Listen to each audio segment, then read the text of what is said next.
tung trăm video dạy tao thì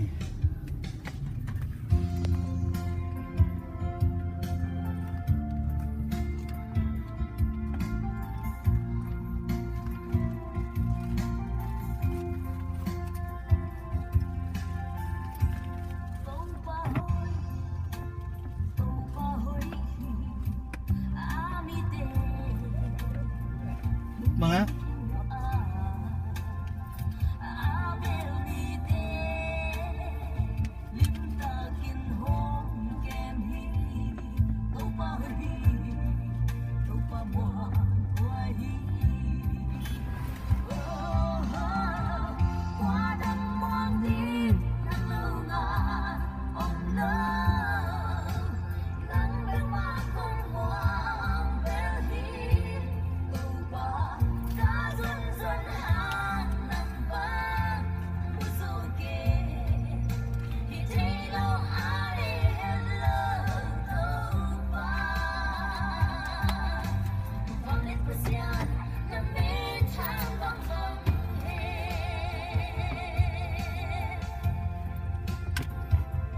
ký khen ngô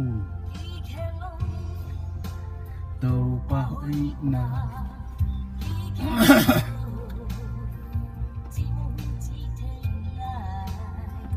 đâm lại nặng lai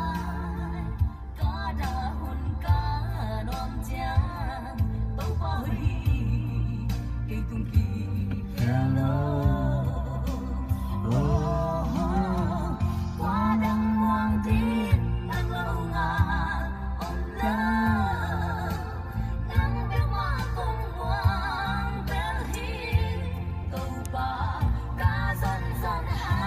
hello, how are you?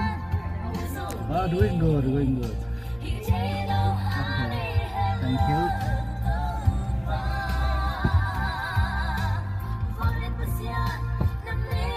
Oh, thank you so much, Mom.